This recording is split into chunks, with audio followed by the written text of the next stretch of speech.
Tonight, we're continuing first with the halacha that we're continuing tonight, going along with the order of the Seder. We did Kadesh.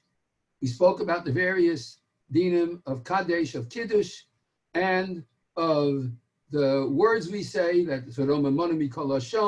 we are exalted amongst all languages, that we have a very Lashon Kodesh. In addition, we spoke about Rechatz, and the Rechatz is that you wash the Tilas Yadayim, just to refresh our memory, because we're going to be eating something that's a Davar Shetibulo B'mashke. It's something that we're dipping in liquid, and at the time of the Beis HaMikdash, we were extremely careful when something was dipped in liquid not to make the liquid a Rishon L'Tumah, and meaning a first level of Tumah.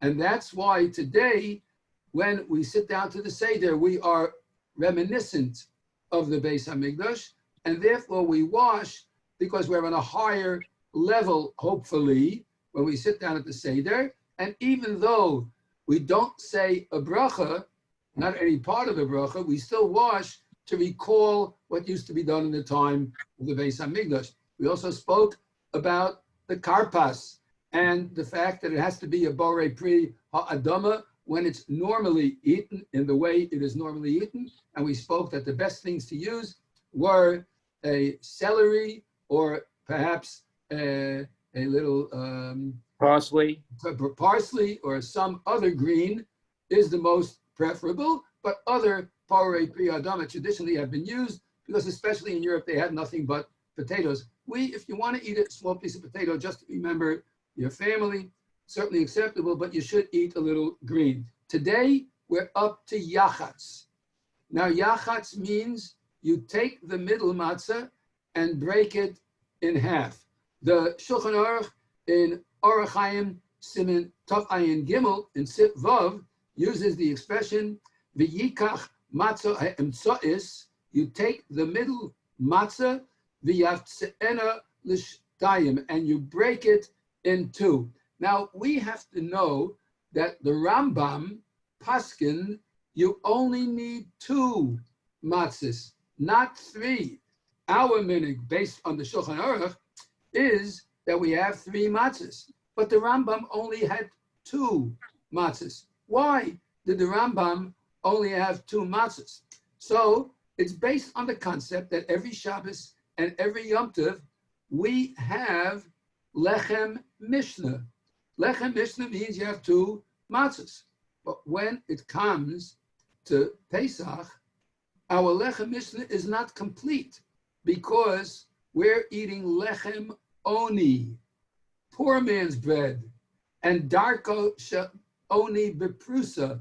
The way of the poor person is he never has whole pieces. He always only has small pieces. Darko Oni Beprusa.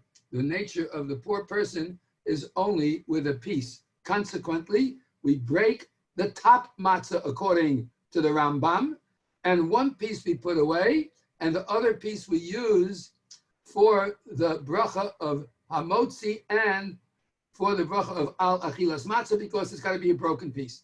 We do not follow the Rambam. We follow the Shulchan Aruch that paskin like most other authorities, and the Shulchan Aruch says we have 3 matzahs. The middle matzah is the one that is broken. Why is the middle matzah the one that is broken? Well, that's because when we're going to say the motzi, we're going to say the motzi on the whole matzah. We're going to say it on the whole matzah because when we say a bracha of motzi, it has to be on a complete matzah, even though lechem mishnah is required. So we have the bottom matzah and the top matzah. While when we say the bracha on al achilas matzah, that we're going to say on the broken piece of matzah. There's another reason why we break the middle matzah. Another reason for breaking the middle matzah is because we're about to start the Magid. Magid is the story, the telling of the going out of Mitzrayim in all its beautiful details. I'll speak about the order of the Haggadah itself when we get after the Manish Tana, but when we come to the Magid, we're fulfilling another interpretation of the words lechem oni. And that interpretation is lechem sha'onin alav dvarim harbe. It's bread upon which we answer or say many different statements. A third reason for breaking the middle matzah is because when we start the Magid, we're going to be saying Ha lachma anya, diacholo avasona ba'arad Mitzrayim. This is the poor man's bread that our forefathers ate in the land of Egypt. And it's obvious that we said before, a poor person doesn't have a whole bread, but darko shel ani beprusa. The way of a poor person is that they have only a piece. Since they have only a piece, for that reason, we break the middle matzah so that it's not a whole piece. Now, the Rambam, who says you break the top matzah, does require one thing, that the piece you leave over for saying hamotzi should not be smaller than a kazayas. Even according to the Rambam, you have to have enough of a measure for a kazayas. The Taz tells us that the piece that we broke off, now, you know, it's a nice game to play in the middle of the Seder. We're breaking the middle matzah, which one is the bigger half, but the fact is it usually doesn't break exactly in the middle, so there's going to be a bigger piece and a smaller piece. The Taz says that what we do is we put away the bigger piece for the afikomen. Why is that? So it has very many drashic interpretations, many homiletical ideas, like we spoke from the Shalah at the beginning to tell us that Kirav Tuvcha Hatzofim Latzadikim, because the Tehillim says that there's much great good put aside for the future. So in this world, we eat the smaller piece. In Olam Haba, of course, we're going to have the larger piece. But there's another reason for putting it aside for the larger piece of the afikomen, because there are a number of times during the Seder that we're required to eat matzah. One of those times is the afikomen. If you wanted to be really, really strict and fulfill the mitzvah in its fullest sense, you're going to have to eat a lot more than one kazayas of matzah. You're going to have a kazayas of matzah when you make the motzi. You're going to have a kazayas of matzah when you eat the korech. And you're going to have a kazayas of matzah when you eat the afikomen. That's a lot of matzah. If you go by the large size of the kazesim, which in a round matzah is at least a half a round matzah, that would mean you're eating at least a matzah and a half. If you go by the smaller size of the kazayas, altogether on the most lenient form, you're going to eat a kazayas amongst all of them. But the Taz says that since the major eating of matzah is when you're eating the afikoman, therefore the larger piece should be set aside for the eating of the afikoman. Rebbe, can I just ask one quick question? When you do give out the matzah, side by Hilchos matzah, side by afikoman, does the thing that you have in your matzah tash have to be a kazayas, or could you take a small piece and take regular matzahs together, make it into a kazayas? So the answer to that is something I mentioned yesterday, which is that the preparations for the kazesim should be done before. For instance, we always have a lot of people, unfortunately this year we won't, but when you have 10 people or 8 people at the Seder, so each one of them has to get a kazayas for each of those things. Now, if you're going to start breaking the matzah now and giving each person a kazayas, it could take a half an hour to distribute it. And then you have to kazayas of mora, right, kazayas of afikomen, and a kazayas of korech. It's very difficult. So what we do before the Yom Tov starts, during the daytime, what I do is I know how many people I'm having, and I figure there are 8 people at the Seder, and there are 3 times we need a kazayas. I need 24 kazesim. So I have to make 24 bags in which I'm going to place a kazayas in each bag. And then when I break the matzahs that are in the ka'ara, I give each person the bag with the kazayas plus a small piece of the matzah that's in the ka'ara. And that's Yasha Koyach, Rebbe. I always had this problem. That's the way you should do it. Okay, let's go further. Now, so we said that the reason that we do it is because the matzah that we eat in the afikomen, according to the Taz, is the main matzah. Therefore, you have to have a larger piece for that. The Gemara uses an expression that when it comes to the night of the Seder, chotfin matzah. The word lachtov means to grab. You grab matzah. The implication of that statement in the Gemara is that you should start the Seder on time. Don't wait till too late to start the Seder. Immediately after davening Ma'ariv, saying Shema after Tzeis, I don't know the exact time, it's somewhere we said yesterday about 8:10, 8:15, and maybe 8:20. I don't remember. We'll tomorrow night we'll mention it. I mean, Sunday night maybe I'll mention it again. But after Ma'ariv, you daven Ma'ariv, let's say at 8:20, that will be the time for davening Ma'ariv. As soon as Ma'ariv is over, immediately you sit down to the Seder, and that's the concept of chotfin matzah. But many of the Mefarshim bring down that when the Gemara said chotfin matzah, you grab the matzah, what they were trying to say is they're giving a hint to the fact that you have to find a way to keep the children involved with the Seder over a long period of time. So you let them grab the afikoman. You let them take the afikoman to bring it back at the end.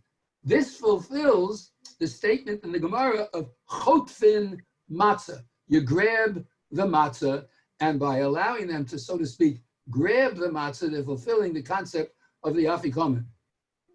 As much as it is a concept and it's a minhag, we should be aware that it's a good time to mention that all the excesses that we're so used to and that we're learning to live without, it's a good idea to hold down the gifts that are being given for the afikoman, as it is in all other areas. There is a concept of making everything super lavish and expending a tremendous amount of money. This might be a good time to think about the fact that maybe our lifestyles could be held down a little bit.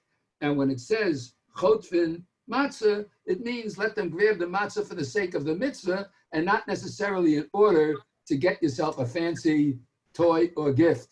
It could be a nice little something without having to be that, oh, I want a diamond necklace or something like that.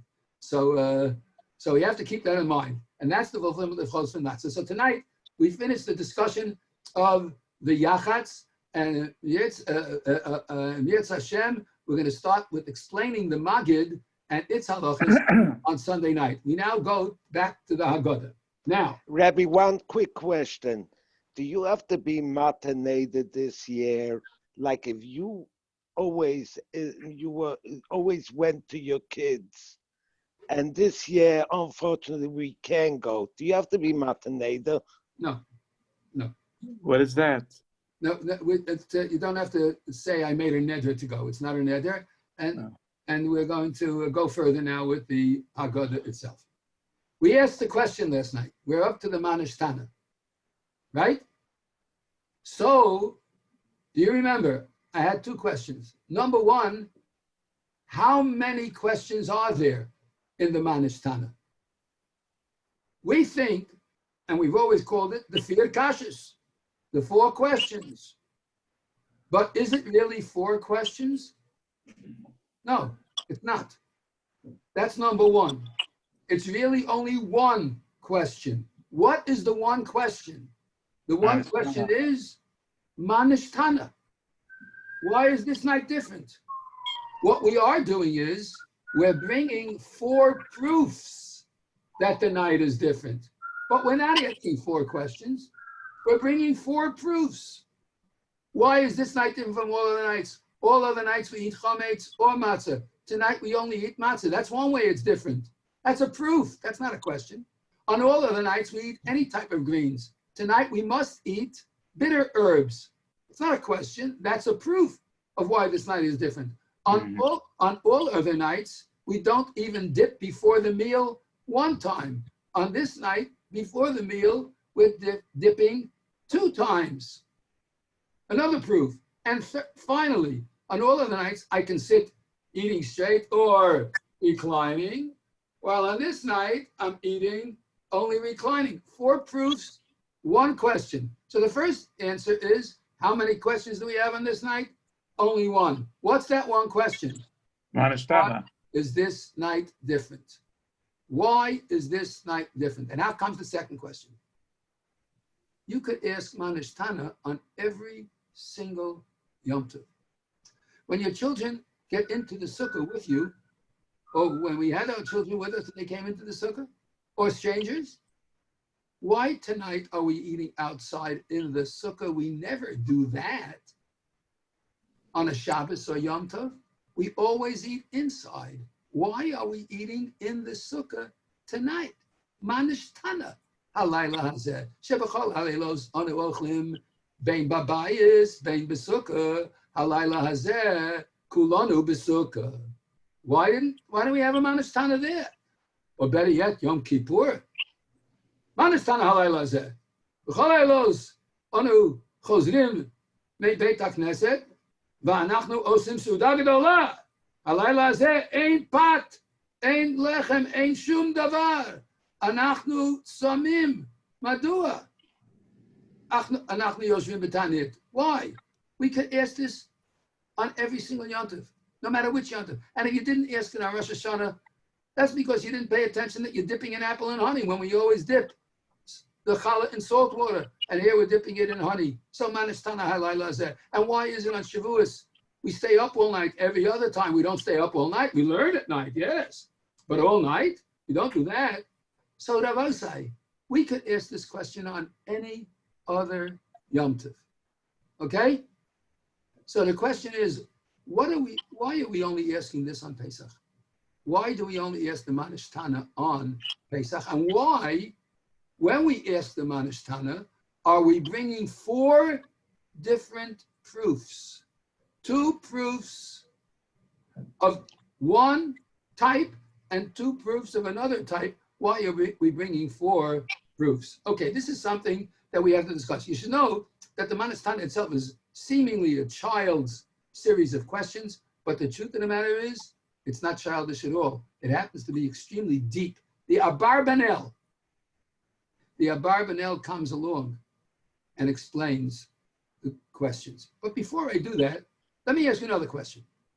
If the child asks, why do we eat matzah on this night? What would you answer the person? Why are we eating every other night we chametz matzah? Tonight we only eat matzah. What would you answer the person?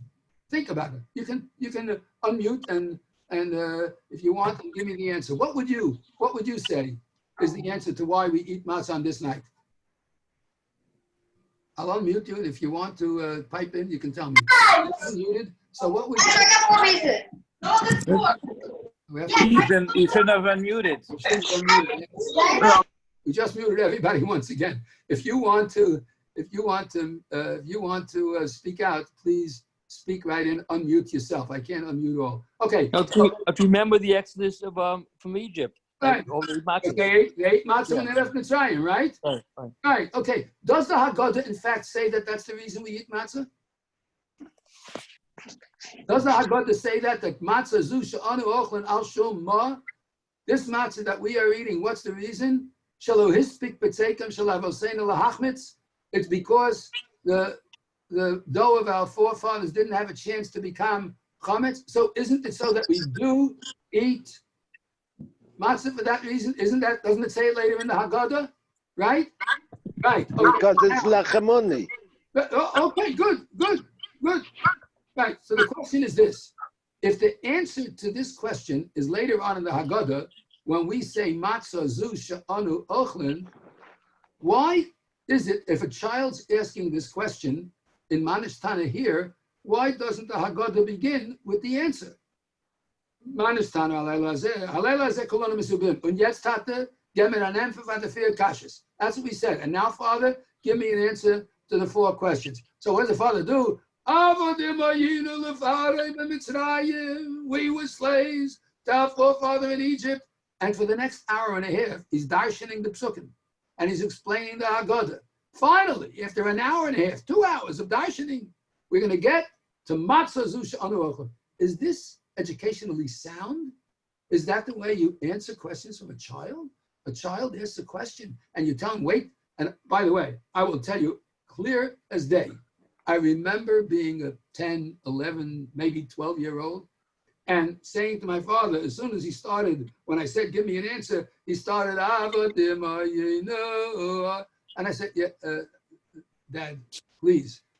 What's the answer? What's the answer? He said, yeah, wait. I said, no, I never hear you tell me, wait. But why don't you give me the answer now? You know how children are. We want the answer. Pedagogically speaking, educationally speaking, the right thing to do would be to give the answer now. Why isn't the answer given now? So this is all around the Manish Tana. Let's review what our problems are. Number one, it's not 4 questions, it's only one question. Number 2, why do we ask this only on Pesach when we can ask it every single Yom Tov? Number three, why do we have 4 different proofs of the same exact question? Number 4, why isn't the answer given right away? Why is it first given an hour and a half, possibly 2 hours, maybe more later? What is the reason for this? So we're going to go to the explanation of the Abarbanel. We have to remember a little bit of history over here, okay? The Abarbanel was the advisor to the king and queen of Spain in late 1400s. And in fact, in historical record, the Abarbanel, Dan Yitzchak Abarbanel, was one of the advisors who told them to finance the trip of Columbus to the New World, because he was the treasury secretary, so to speak. And despite that, when the Inquisition came in 1492, he was violently expelled at the insistence of Torquemada, Yamach Shemo V'Zichro. And he went to Portugal. And he there became the advisor to the king and queen in Portugal, which ultimately he was thrown out of there too, because all the Jews were exiled, because the Spanish Inquisition had tremendously long tentacles. The fact remains, here is the Abarbanel's answer. And the Abarbanel tells us like this. When a child comes home on Rosh Hashanah, he is going to say, why do we dip the apple in honey? He's going to say that. Every child's going to ask, how come instead of dipping it in salt, you're dipping it in honey? Why do we dip an apple in honey? Why are we doing this? And you're going to answer him, we're doing this because we want a good and sweet year. And tell me, why is the shofar sounded on Rosh Hashanah? And the father's going to answer, to awaken us so that we have a good and sweet year. And then when it comes Sukkot, and the child's going to say to you, why do we eat outside under the roof of a schach that's so flimsy instead of our inside house roof? You say, well, this shows that Sukkot is a time of Hashem's divine protection. And why do we take a lulav, an esrog, adassim, and aravos on Sukkot? And you're going to say, well, because these beautiful plants and flowers and fruits grow under Hashem's divine protection. Notice, when you ask questions on Rosh Hashanah, every answer is going to be a good and sweet year. When you ask on Yom Kippur why we're not eating, we're doing tshuva. Why are we spending all day in shul? We're doing tshuva. Why are we clapping al chait? We're doing tshuva.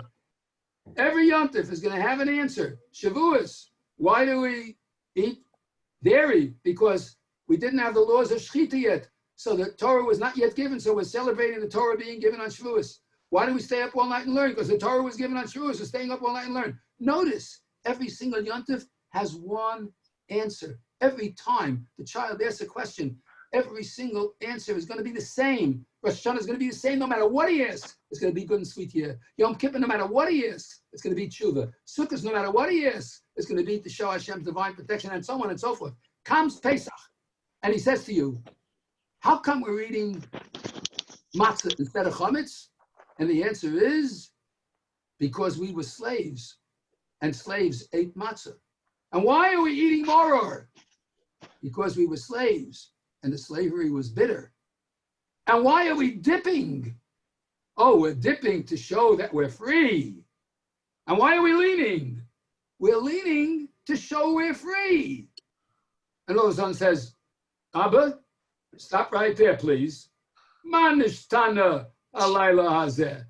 Why is this night different than all other nights? Every other night, when Yom Kippur or Sukkot or Rosh Hashanah or Shavuos or Hanukkah or Tisha B'Av, whenever it comes, you give me one solid answer. But on this night, I ask you a question. First, you gave me an answer that says we're slaves. I ask you another question. You tell me because we're free.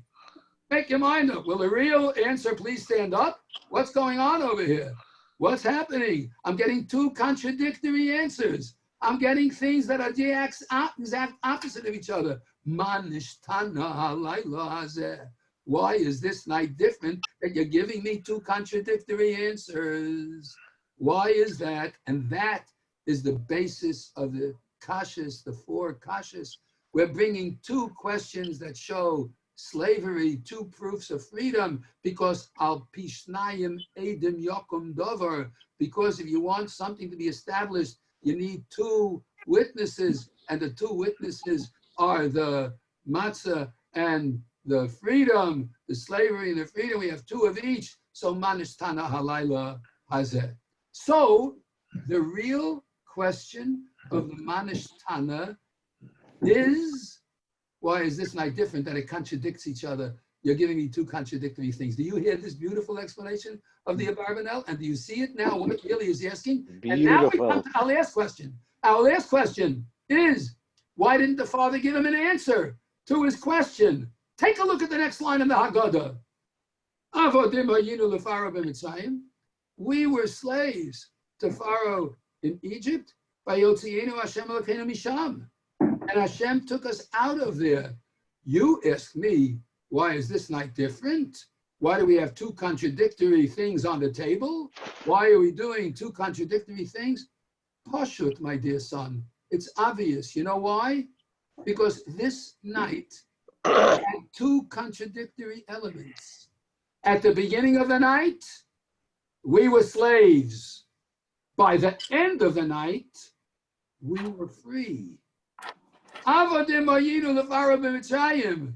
We were slaves to Pharaoh in Egypt, and that's why we eat matzah, and that's why we eat maror. But Hashem took us out of there. That's why we lean. That's why we dip, because we are free. So the Abarbanel completely explains the Manishtana and the answer in a most beautiful fashion that gives us a deep insight into what the Manishtana really is all about, and as to how we should approach the saying of the Manishtana. So to review very quickly all our questions, so you can say them over at the Seder. Whoever's there, the family. Once again, we have, why is this like different? Only one question, four different proofs. Two that proves that we were slaves, two that proves that we are free. And the child asks, why is this night different? Giving me two contradictory answers to my questions. Every other night you give me one answer. Tonight it's two, and consequently this night is different. Why is it so different? And the answer of the father is right there, not later, but right away. And Hashem, our God, took us out of there. Okay, that answers the first part of the Magid, the Manishtana, and the Avodim Ha'inu. Let's go further in the Haggadah. Hashem took us out b'yod chazaka uvizroa netuya. He took us out with a strong hand and an outstretched arm. And the Haggadah continues. Ve'ilu lo hotzi HaKadosh Baruch Hu zavaseinu min mitzrayim. And if Hashem would not have taken us out of Egypt, harei anu uvanenu uvanei vanenu, then we and our children and our children's children, mishubadim ayinu leFaro b'Mitzrayim. We would be enslaved still to Paro in Mitzrayim. Now, I have a question for you. Is that true? Would we still be enslaved to Paro in Mitzrayim if Hashem had not taken us out of there? Before you answer, think about what the word mishubadim means. how would you translate mishubadim? Meaning, hare anu uvanenu uvanenu, us and our children and our grandchildren, mishubadim ayinu lefaro b'mitzrayim. We would be mishubad to Paro in Egypt. What does mishubadim mean? How would you translate mishubadim? So unmute your phone if you want to give me an answer on that. How would you translate the word mishubadim? All right, we'll see if I can unmute everybody to speak.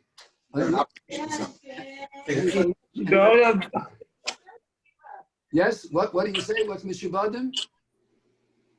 How would you translate mishubadim? Okay. Enslaved. Enslaved. Okay, enslaved. So We would Obligated to someone. What? You're obligated to them. would be obligated to. Obligated. Why do you say obligated, Judd? That you everything you do is they control you. They pull your strings. Like you can't do anything without them. But if we got out of there, we would not be. But we wouldn't have gotten out of there. No, it says Ilu lo hotzi. If Hashem wouldn't have We would still be there. No, not lavdafka. Let me explain. Hold on, let me explain. And the explanation is this. Listen, the world evolved in many, many ways. Number one, Klal Yisrael brought freedom to the world. I'm muting everybody again because there's some background noise. Klal Yisrael brought freedom to the world. And when he brought freedom to the world, when Klal Yisrael brought freedom, slavery was considered a poor thing. So let's think of the different ways that we could have gotten out. We could have gotten out by the decency of the Pharaoh. Maybe democracy would come along at some point and told everybody slavery's bad. And the president would have said, no, the slaves have to be free. Equality, fraternity. Look, the French Revolution had it. There was a revolution throughout Europe, emancipation proclamations here in the United States of America. I mean, there is a concept that freedom is important for everybody. You know, even the communists who say your freedom is what I say is your freedom, but at the same time, there's such a concept of freedom. So maybe the Pharaoh would have let us out. Another possibility, you never heard of a slave rebellion? Maybe we would have rebelled. And if we would have rebelled, we would have gotten out and we wouldn't still be slaves. So again, there are different interpretations. The Abarbanel once again comes along and explains to us, you know, Paro would never have let us go. That's for sure. And the reason is because we were integral for the welfare of his economy. And Paro doesn't mean just one king. It wasn't just Ramses, as the history books have it. It was every single king in Egypt was a pharaoh, and every single king enslaved the Jewish people in a series of time in order to maintain their economical viability through the slave labor that they provided. In addition, we could never have rebelled because it was ingrained in us in a long-term situation, parent to child over generations, Jews are slaves. So we wouldn't have rebelled and Paro wouldn't have let us out. The only other possibility is that the world atmosphere would have changed somewhere. How is beyond me to understand, because if Paro would have still been in charge, he would have maintained the world order. He was the king of the world. But let's say movements would have happened and the Jews would have been freed by a movement of freedom, a benevolence of a king. Something would have come to get us out. We would look upon that individual that brought about our freedom as if we owe something to that person. So Judd was right. We would be subservient, not that we would be slaves to him, but we would constantly be mishubad. We would feel obligated. If Paro would have become benevolent and let us out, we'd feel obligated to him. If a slave rebellion would have taken us out, then we would be obligated to the leader of the slave rebellion. If another power would have arisen somewhere in the world and conquered Egypt and freed us, we would be obligated and felt a certain loyalty to that other king. And therefore, the Torah says, if Hashem wouldn't have taken us out, we might have gotten out, but then we would always be obligated to somebody else. Here, now, we are only obligated and have a loyalty to Hashem himself. Okay, next lines in the Haggadah. Even if we're all wise, understanding, all elders, even if we all know the Torah, mitzvah aleinu l'sapeh b'tzias Mitzrayim, it's a mitzvah for us to tell over the story of the going out of Egypt. V'chol hamarbe l'sapeh b'tzias Mitzrayim, everyone who increases the telling of the going out of Egypt, harezem mishubach, that person is to be praised. Now this expression, whoever says more of the Yetzias Mitzrayim harezem mishubach, that phrase, this person is to be praised, is spoken about by the Perish on the Haggadah known as the Maaseh Yedei Yotzer, which was written by Rav Shlomo Kluger Zal, the great Rabbi Shlomo Kluger, who, when he was appointed the king, the Rav in the city of Brod, he was a young man of just 20 years old when he was given that position. There's a very famous story I'll relate to you about Rav Shlomo Kluger, that they called him a Baal Mofes. They called him a wonder worker. The story goes like this. A woman gave birth to a son, and 8 days later was supposed to be the bris. On the day before the bris, the father of the child suddenly took ill. Rav Shlomo Kluger had just been appointed as the Rav. He was getting more sick and more sick as the day went on, and by the time the morning of the bris rolled around, the doctors had given up hope, and they said the father is about to become deceased. He's not going to make it. He's going to die any minute. So they came to the Rav Shlomo Kluger and they said to him, should we postpone the bris and wait till after the father dies and we'll name the baby after the father? And Rav Shlomo Kluger said, Chas v'sholem, bring the moel, make the bris right now. Don't waste time. Bring the moel and make the bris. Everybody was flabbergasted. What? You're new in town. Do you know what this means if the father dies and doesn't have a name for a child after? What are we going to do? So the Rav Shlomo Kluger said, I'm telling you, bring the moel, make the bris. Sure enough, they got 10 men together. The moel came. They made the bris. They gave him a different name. And as soon as the bris was over, the father started getting better. And he got better and better and better. In a few days, he was like back to new. And the doctors were flabbergasted. Nobody could understand it. How could such a thing happen? This rabbi is a wonder worker. Look at that. He said, make the bris. No sooner did he make the bris and suddenly the father got better. He's a miracle worker. So they came to him and they, with all respect, like bowing to him and saying, oh, Baal Moifis, Baal Moifis. He said, what are you talking about? I'm not a Baal Moifis. I'm not a wonder worker. It was obvious that this man was about to die any moment. The only way he could be saved is with a nace. And he needs Elio, a Navi, to bring him that miracle. And how do you bring Elio, a Navi? It's not Pesach. He's not coming to the Seder. How are you going to get him? But Elio Malach HaBris. Elio, a Navi, is the Malach that comes to every bris. And if that's the case, he's going to be here at the bris. Once he's here already, you can daven to make father better, because the Malach HaBris is here. Elio Hanavi is here.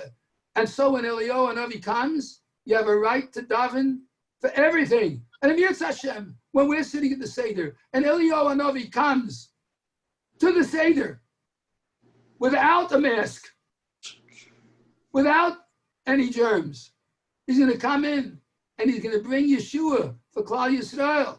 That's the time to daven. That's the time to daven.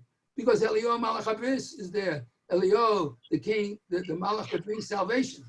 And so, Rav Shlomo Kluger became the Rav of that town in his greatness. Now, he answers when it comes to this particular question, and we're going to finish with this tonight. He says, when it says Hareza Meshubach, instead of saying Hareza Osa Mitzvah, Rav Shlomo Kluger in the Masi Yosef says, I'll tell you the reason why.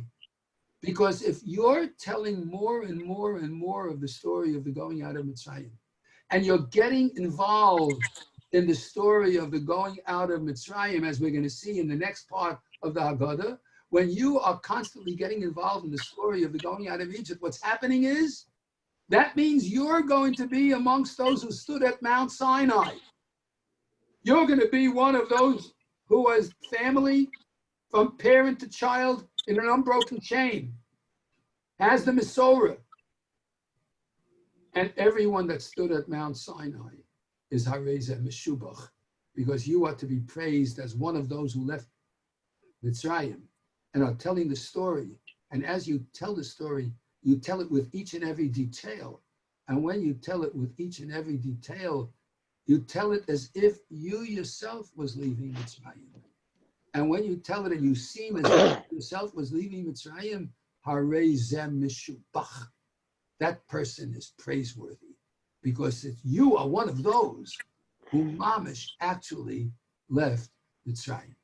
So we're stopping here, and Am Yetz Hashem on Sunday night at 7:45, we're going to continue with the halacha and a few minutes, and then we're going to get right to the Haggadah with this very unusual Maisa between Rebbe Lezer, Rebbe Yeshua, and Rebbe Lezer ben Azariah. And I'm going to ask you a question. How come the Talmidim knew when the Zman Kriyas Shema was at the end of this paragraph, but Rebbe Akiva did not know when the Zman Kriyas Shema was? Isn't that unusual? That the Talmidim knew, but Rebbe Akiva did not know? That's really amazing. Can I ask just a little bit? Rebbe? If you have a chance, look over it on Shabbos and Haggadah. Don't bring it to the Chametz table, but certainly on the side you can look at various Mefarshim and see if you can understand all this. There is a very Rebbe, can I ask one quick question? Why maybe tomorrow, we're all home, we're all not doing anything, maybe tomorrow, like 2 hours before Shabbos, to give a little bit more of the Haggadah? It's a very nice idea. You know, the preparation, let's take a vote. Okay, I'm going to unmute everybody. Okay, and one at a time, please.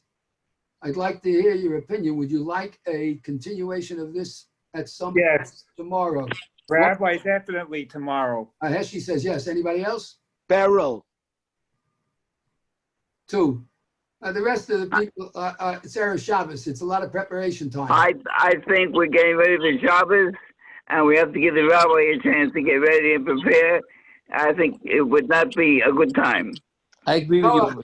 Let's I go, agree with you. let's go, Mr. Pollack. It is a very difficult time, Erev Shabbos. Now, I agree with Mr. Pollack too. I didn't okay, think good. of Thank that. you. Yes. One more point. We're doing the Daf Yomi tomorrow at 7:15 a.m.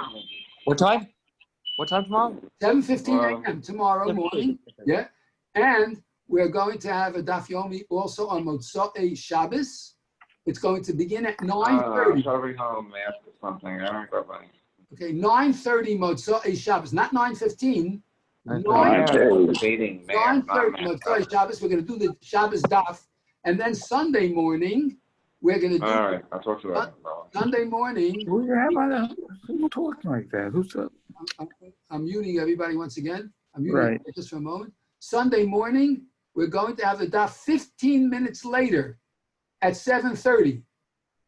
I have to move it up 15 minutes because of all the time needed for preparation for Pesach. So we might get to bed very late, let's say Shabbos. We need a little extra time. So I repeat the Zmanim. Tomorrow morning, 7:15 a.m. Motzei Shabbos, 9:30 p.m. and Sunday morning, 7:30 a.m. All right? And then in the evening of 7:30, in the evening of Sunday, at 7:45, we will come back and once again do the Halacha of Pesach and the Haggadah of Pesach. And we'll do that Sunday night, Monday night, and Tuesday night we'll do also, but it'll be a little different time. We'll tell you about that on Sunday or Monday. I wish everybody a wonderful good night. For those of you who are signing off and won't be back until Sunday, wish you all a good Shabbos. And we're going right to the Mishnah. Okay. Shkolach Reb David for having the Mishnah posted so fast with good alacrity. Here we go. Rabosai, we're learning a Mishnah in Kailim, in Perik Yud Ches, and we're up to Mishnah Dalet, I believe. Right, Mishnah Dalet. Okay. Elazech Nishmas, Shlomo ben Aramoshe, Yisrael ben Avram, Refuah Shlema for anyone you can mention, and Elazech Nishmas for anyone you wish to mention. Do it right now. Okay. Yesterday in the Mishnah, we learned that if a bed has a malbane means it's a brick or a platform on which the bed is staying. So now there's another step. Not only was the bed on a malbane, on a flat brick, but that brick is also resting on two pieces of wood the other way, so that the bed is this way, and the malbane is this way, and the two pieces of wood are the other way. So the Mishnah says, malbane, this brick that the bed is resting on, shenisono al lishonos, which is put on tongues. Doesn't mean stick your tongue out and put it down. It means tongues of wood, pieces of wood. Rabbi Meir and Rabbi Yehuda metamin. Rabbi Meir and Rabbi Yehuda say it's tamei, meaning the malbane is still tamei, or the lishonos are still tamei. Rabbi Yossi and Rabbi Shimon metarim. Well, Rabbi Yossi and Rabbi Shimon say they are tahor. Omar Rabbi Yossi, and Rabbi Yossi says, Maishno zeh mimal b'nei Levi. Why should this be any different than the brick that the bed is on of B'nai Levi, which we learned in the last Mishnah, is going to be tahor, right? So why should this be any different than you, Rabbi Meir and Rabbi Yehuda, are making it tamei? Shemal B'nai Levi tahorim. The brick on which the B'nai Levi used to put their beds, we said that's tahor. Why should this malbane be any different? And that's the way the Rav explains this Mishnah. We're going to go right now to the Rav, and here it is, Yishkal David. Malbane shenisono al lishonos. When this brick that the bed rests on, or platform, hollow, that the bed rests on, eitz ha'osi ke'ein lashon. It's a piece of wood that looks like a tongue, meaning it sticks out. Shahamalbane munach olav, that this brick is resting on that bed. Rabbi Meir on those two pieces of wood, on those two lishonos, Rabbi Meir and Rabbi Yehuda metamin. Rabbi Meir and Rabbi Yehuda say it becomes tamei because they say she'af u metaltel imamita kamo malbane, because not only is the malbane tamei, but also the pieces of wood that the malbane is on is part of the integral part of the bed, and since it's an integral part of the bed, they both can become tamei. But Rabbi Yossi and Rabbi Shimon metarim, and Rabbi Yossi and Rabbi Shimon say it's tar. Because it's not moved with the bed so much. And since it's not moved with the bed so much, it's not considered part of the bed. It's a separate entity.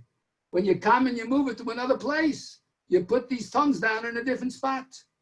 And therefore, the Halacha to Rabbi Yossi and Rabbi Shimon, the Halacha is like Rabbi Yossi and Rabbi Shimon, who say it is Tohor.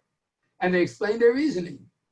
Because Shemal B'nai Levi Tahorim, because the bricks that the bed is on of the B'nai Levi are Tahor, the Av Agav Dikvi Bekare Amita, even though they're attached usually to the foot at the feet of, or the posts of the bed. Kare Amita means the feet of the bed. Ho'il, since V'sof only notel, since ultimately they're going to be taken away because you're going to travel with them and they're not going to stay there to Horim. And now the Rav explains, Hani Lishonos Nami Pa'amim Not Limi Malbene Hamita. Sometimes they're taken away from the base of the bed, the Lav Kamita Choshev, and therefore they're not considered part of the bed itself, but they're considered separate and they're not going to become Tamei when the Mita becomes Tamei because they're not part of the Kli known as the Mita. So that's our Mishnah for tonight. And we go to the Mechaber. The Mechaber in Siman Tov Samach Tes.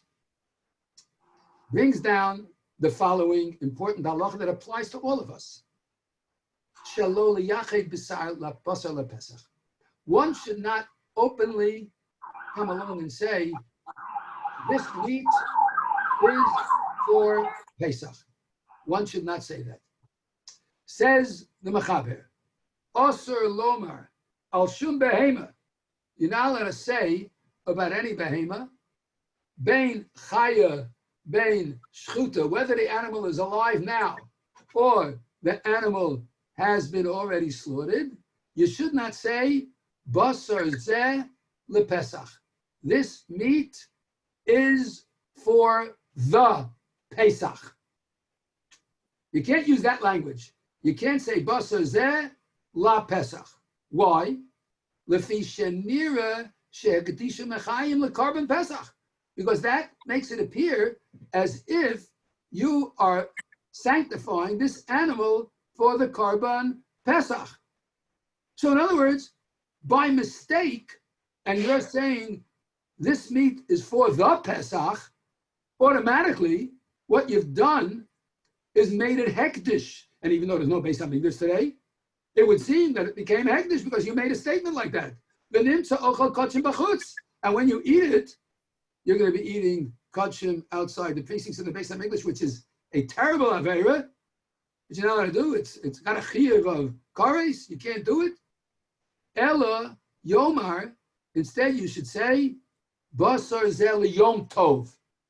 Ah, a nice roast we got here for Yom Tov. Don't say this roast. Ah, this is for the Pesach, because by saying this is for the Pesach, then it makes it sound like you made it for the Karban Pesach. That's no good. And the Ramah adds Haggadah. The Ramah adds a little bit to Halacha for the Ashkenazim to be aware of. Ugedima kulas, and the goat that's made like the Karban Pesach. It's called Gedima kulas because it's covered over by all of the parts of the goat.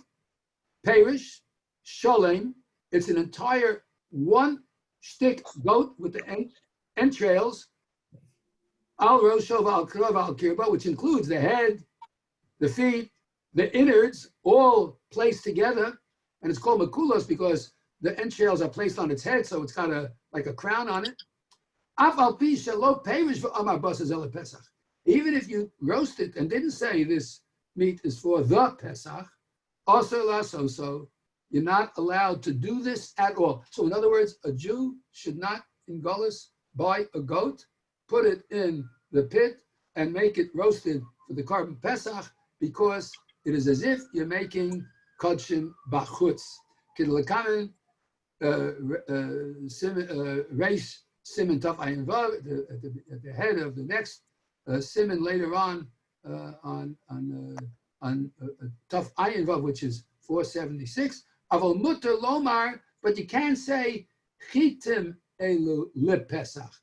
These pieces of wheat are going to be for the Yom Tov of Pesach. Now let's take a look at the Mishnah Berurah on this. If you want to ask a question, you can unmute.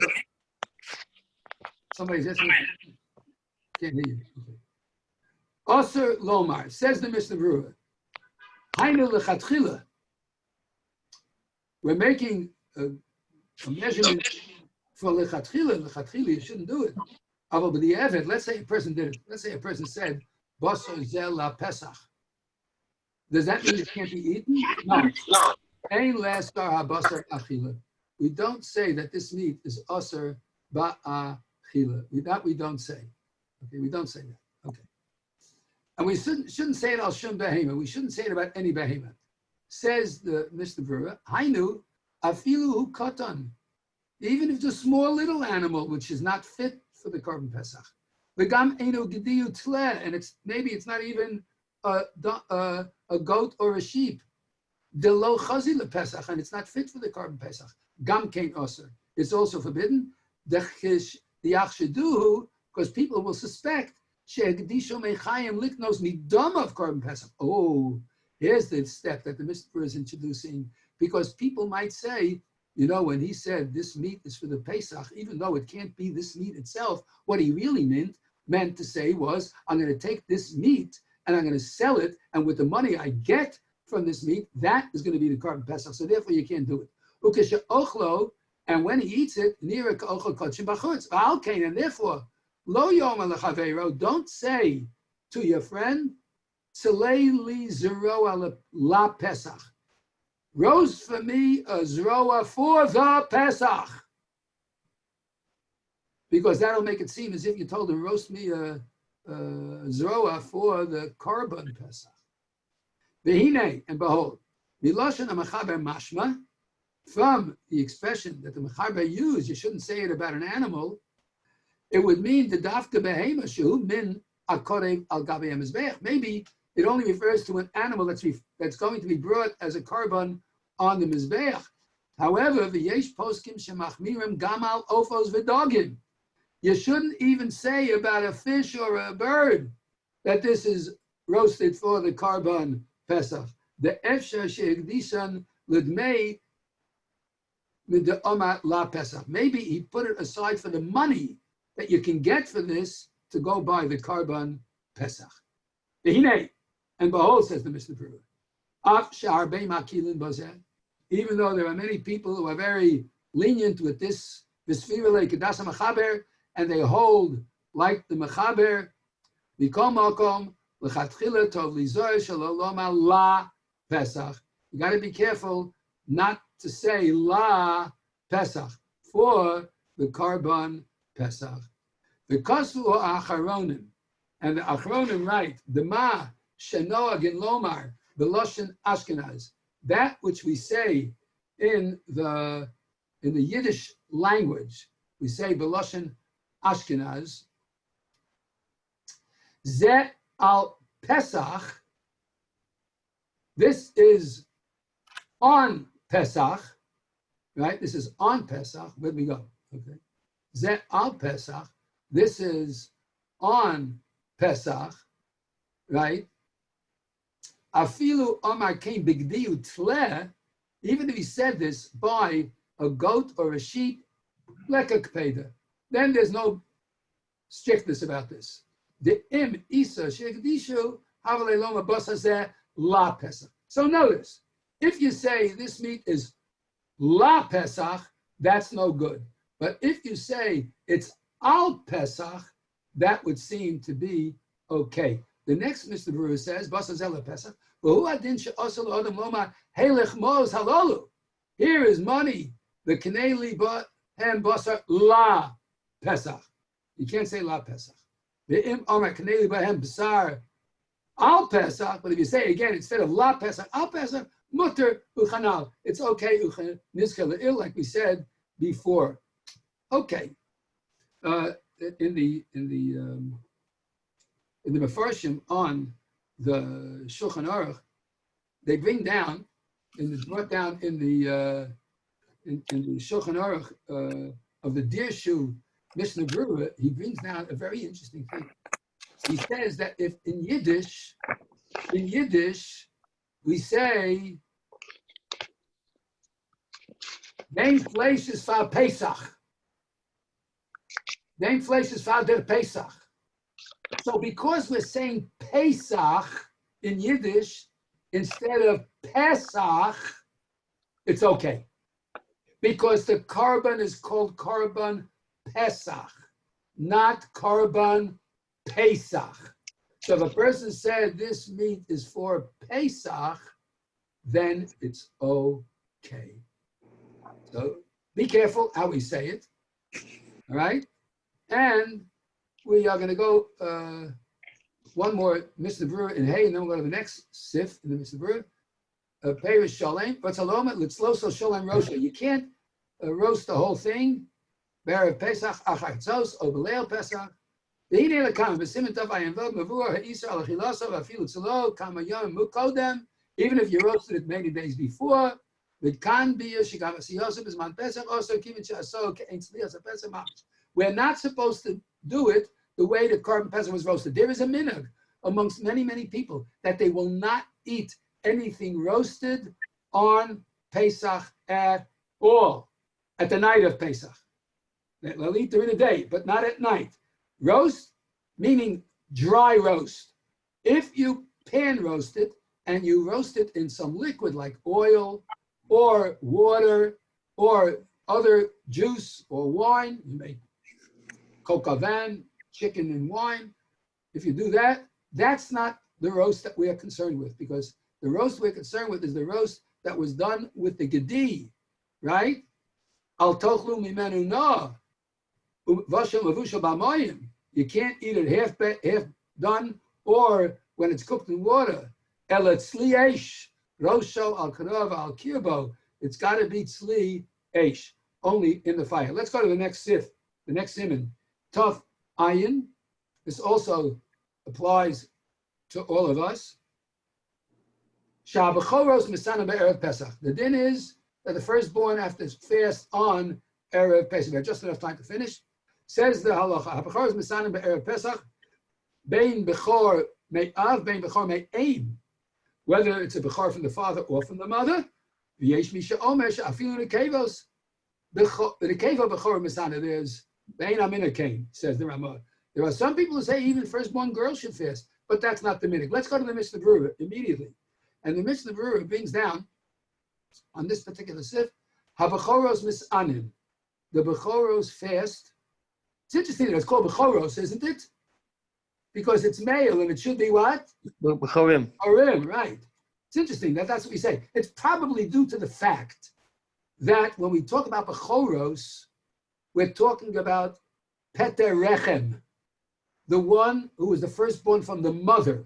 So by saying Bechoros, we're emphasizing that the Bechoros means the ones who are firstborn from the mother, despite the fact that the Mechaber says Bein Bechor Av Bein Bechor Min Ha'em. Let's go further. Zecher L'neis Shenitzolu Mimakas Bechoros. It's a reminder of the miracle that we were saved in the time of Makas Bechoros. There is a rather interesting discussion about this, and the Chassam Sofer comes along and he says, very interesting thing. You know, you're telling me that this is all about the nace, right? When a nace happens to the Jewish people, what do we generally do? Say hello. Okay, if it's only part of the people. All right, you make a party. You have a Su'udah. A Su'udah Sodah. A miracle happened. Let's make a party.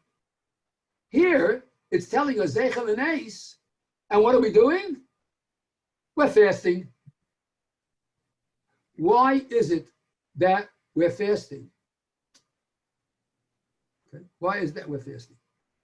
So the Chassam Sofer says, yes, the nace happened in Mitzrayim, and all the Bechorim were saved. But the Chassam Sofer says it would be logical to expect that because it was a great time of danger, the Egyptians, they didn't know. The doors were closed.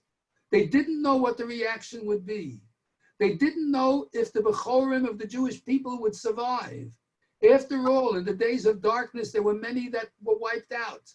And so, the Chassam Sofer says it's logical to assume that the Bechorim and Mitzrayim fasted on the day of Erev Pesach. And that's why in Zeichel and Eis, they fast now also on Erev Pesach. Then he brings down, Bein Bechor Av Bein Bechor Ein, Shemakas Bechoros Hayisa Bekulam K'deis B'Medrash. U'Mikol Makom, nevertheless, Legodol Abayis Lo Etzvichu L'Sanos Av Al Pi Shegam Behem Hayisa Makar. If he's not a firstborn of either the father or the mother, that means they had daughters before him, then he doesn't have to fast. If you were born after a miscarriage, you become a Bechor in terms of inheritance. That's only if it's a real miscarriage, not an early miscarriage. But if you were born after a child that was 9 months, even though he died within 30 days,